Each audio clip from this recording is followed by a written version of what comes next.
The world had shrunk to the taste of dust and the smell of black powder. 1886, the Wyoming Territory was a raw, open wound on the map of the West, a place where the relentless wind seemed determined to scour away not just the topsoil, but the very distinction between progress and destruction. For Josiah Croft, a rancher whose land stood in the path of Thaddeus Thorne's Union Pacific Railroad, the world was the worn leather of his saddle and the unending thunder of dynamite. The fight for the Sweetwater Valley had been a slow-motion meat grinder, a brutal acre-by-acre struggle that had eroded the souls of the men who fought it. The railroad baron called it the artery of the nation, the final passage before the continent could be truly conquered. On the other side of that passage, local ranchers, settlers, and the displaced tribes fought a losing battle. Caught in the middle were the Chinese laborers, brought in by the thousands to lay the track, then discarded. They were ghosts in their own lives, hated by the white settlers and exploited by their employers.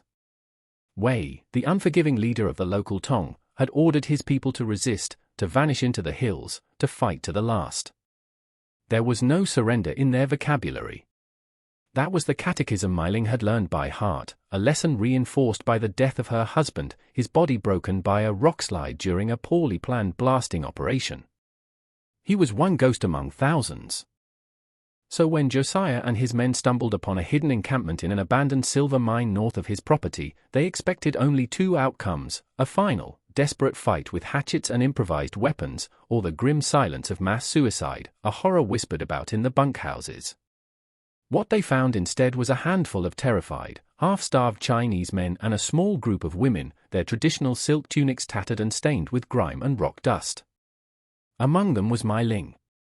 Her face was a mask of stoic resolve, a stillness she had perfected since her husband's death, but her hands, clenched into tiny fists at her side, betrayed a terror so profound it was almost silent. The stories told in the camps had been clear: the American ranchers were white devils, brutal men who would inflict unspeakable horrors upon captured women before leaving their bodies for the coyotes. Mai Ling had recited the oaths with her companions, death before dishonor. Yet when the moment came, when the towering, dust-covered foreigners stormed their sanctuary, rifles held at the ready, the final sharp release of death did not materialize. Instead, there was shouting in a harsh, guttural language, the glint of steel barrels, and then a strange, almost baffling order. The men were separated from the women, and the women were herded towards Josiah's ranch, a few miles south across the rolling sagebrush. No brutality, no leering smiles, just a weary, methodical efficiency. The processing was a blur of confusion. A grizzled old ranch hand, his face a roadmap of sun and hardship, briefly examined them for injuries. They were given a small portion of jerky and water from a clean barrel, the tough, salty meat and cool water a shock to their systems. Then they were led into a large, sturdy barn. The air inside was thick with the scent of hay, horses, and dry wood, and it was there that Mai Ling saw it, a row of simple wooden bunks built against the far wall. They were nothing more than rough-hewn planks with a thin, straw-stuffed mattress and a single coarse wool blanket. To the ranchers, they were standard bunkhouse furniture, a meager comfort in a world of hardship. To Mai Ling, they were an unimaginable luxury. She had spent the last 2 months sleeping on a thin reed mat laid upon the cold, damp earth of the mine floor. The idea of sleeping on an elevated surface, protected from the dirt and the chill, seemed like a dream of a forgotten life. As dusk settled, casting long, eerie shadows across the valley, a new wave of confusion washed over her. The American ranchers, Josiah and his hands, began to file into the same barn. They didn't speak to the Chinese women, barely even looked at them. They simply walked to their own bunks, arranged along the opposite wall, shucked off their dusty boots with groans of relief, and lay down. They were mere feet away. Mai Ling's heart hammered against her ribs. In her culture, the proximity of unmarried women and men, especially a widow to strange men, in a sleeping arrangement was a violation of the deepest codes of conduct.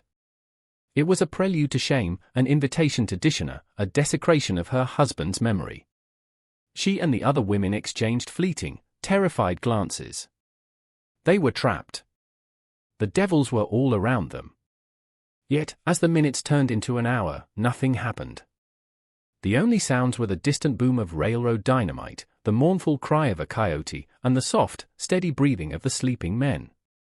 They had simply gone to sleep. They lay on their backs, their hats and gun belts beside their bunks, vulnerable in their exhaustion. They were not monsters in the dark. They were just tired men. This profound, inexplicable disconnect between expectation and reality was more terrifying than any anticipated cruelty. The enemy was supposed to be a caricature of evil, a simple target for hatred. But this quiet, unassuming humanity was a puzzle she could not comprehend. Myling lay stiffly on the strange, yielding surface of the bunk, her body a knot of tension. The wool blanket was rough against her skin. She stared into the oppressive darkness of the barn, her eyes fixed on the silhouetted forms across the narrow aisle. The men she was taught to believe were beasts were sleeping like children. The comfort of the bed felt like a trick, the silence a lie. Every shadow seemed to hold a threat. Yet the only real battle was the one raging inside her own mind, a war between a lifetime of indoctrination and the bewildering evidence of her own senses.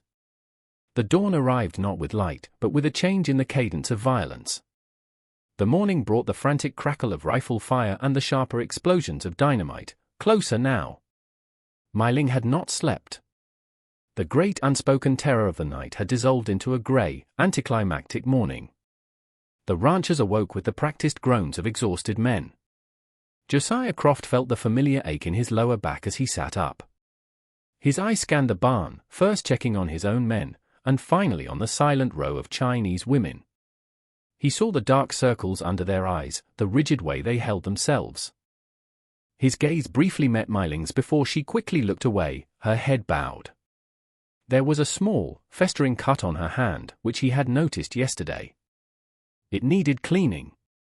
He approached her slowly, holding up a small tin of salve and a clean rag.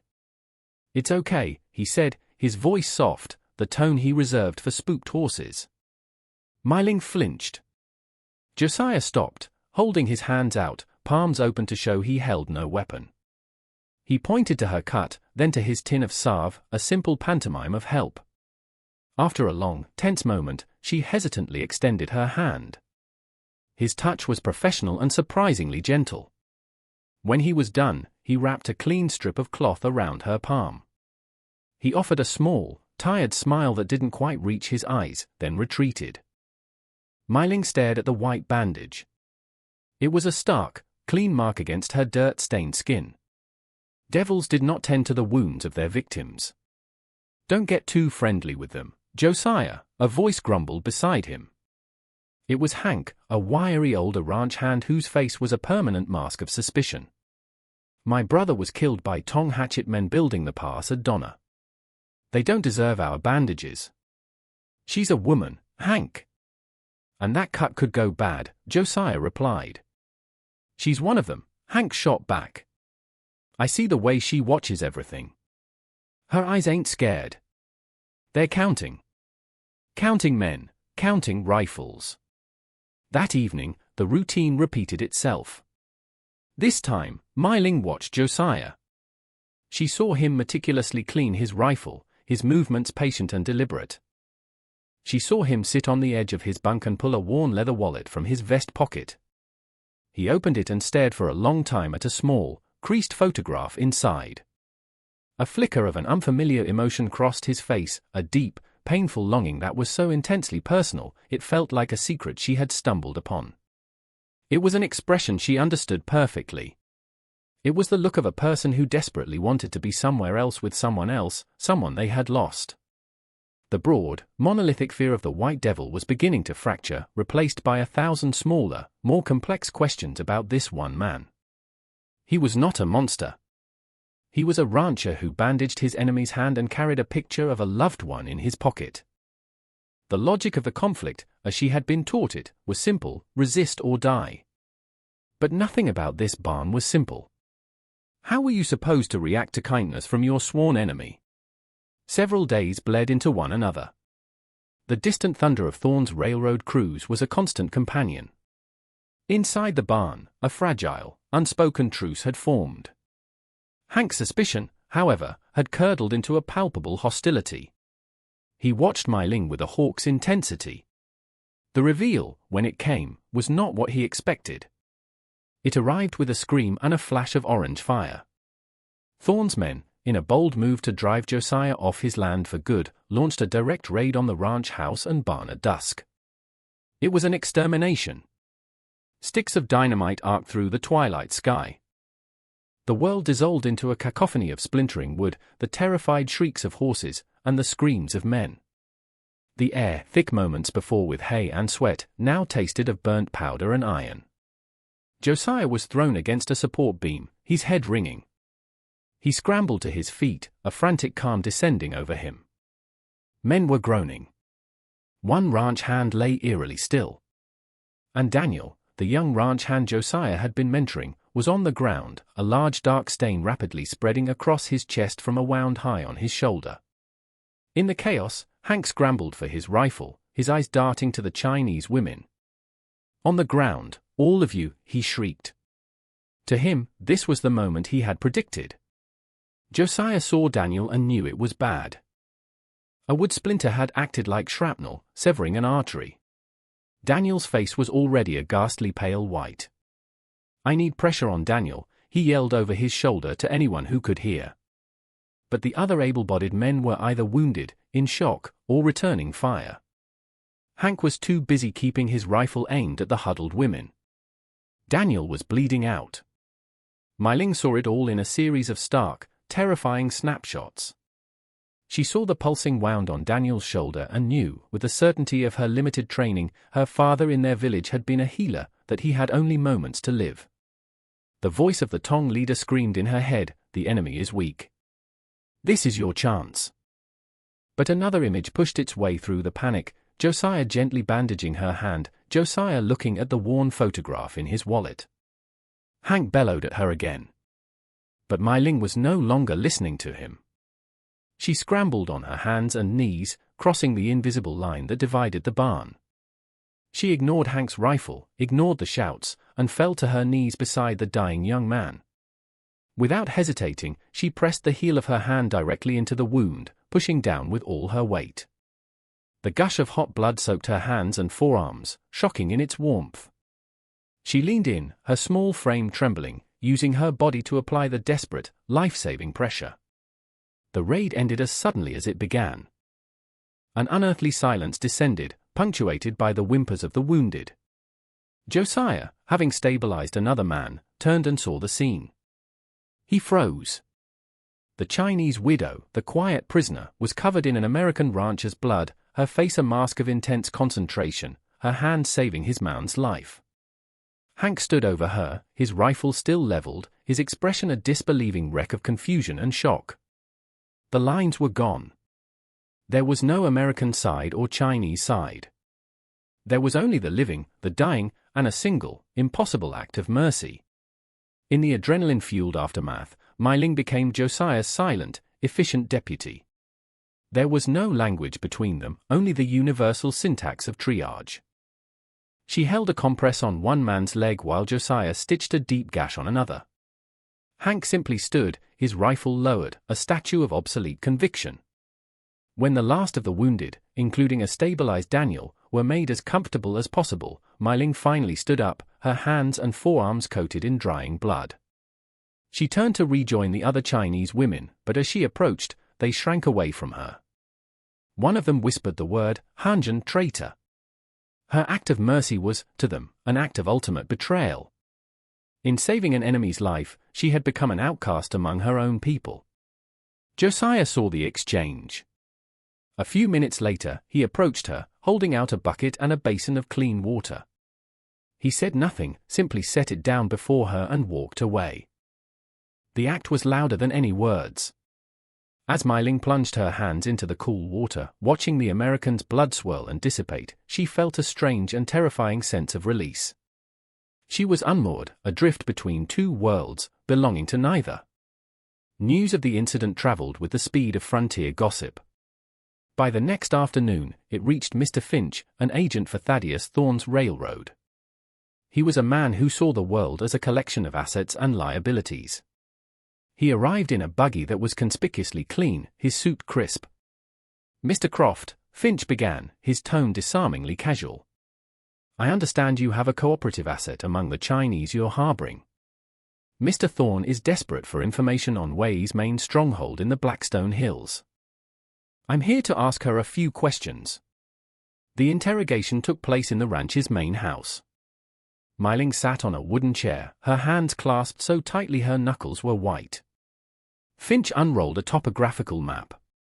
We know Wei has a command post somewhere in this sector, he said, his finger tapping a grid of canyons. You were with them, miss. Myling stared at the map, her heart pounding. She knew the place he was pointing to. To give them up would be the final, unforgivable act of betrayal. She looked up, her terrified eyes finding Josiah's. He stood by the doorway, his face grim, powerless. Mr. Finch leaned forward.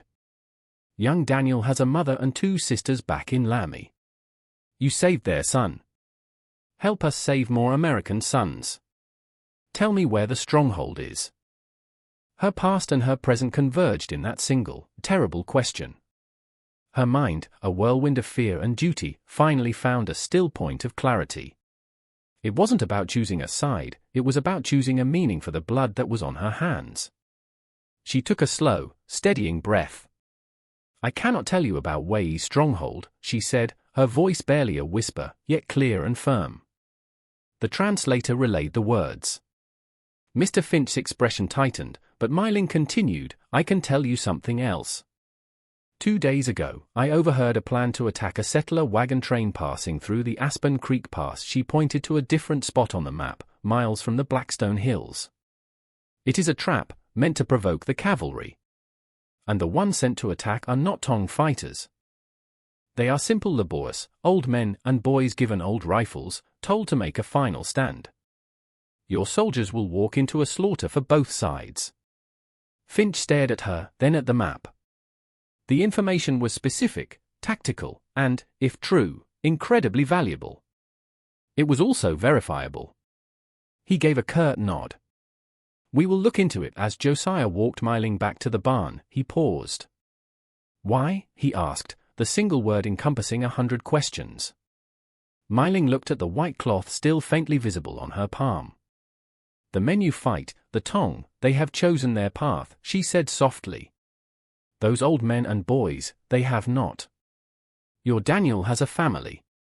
Perhaps some of them do, too. No more ghosts. It wasn't a full explanation, but it was the truest one she could offer. 2 days later, a cavalry patrol informed Josiah that they had intercepted a raid at Aspen Creek, disarming the attackers with minimal bloodshed. His final sight of Myling was the next morning. A wagon had arrived to transfer her and the other women to a federal outpost in Cheyenne. She was being herded on with the others, still an outcast. She saw him standing by the ruined barn, and for a moment their eyes met across the dusty yard. He simply raised his hand in a small, almost imperceptible wave. She responded with a slight bow of her head, a gesture of profound, heartbreaking dignity. Then the wagon's canvas flap fell shut, and she was gone. The fight for the valley raged on. The railroad went through. The war ended. Josiah Croft went on, carrying the ghosts of the men he couldn't save, and the memory of his wife. But in the quiet moments, through all the long years that followed, his mind would return to that barn in the dust.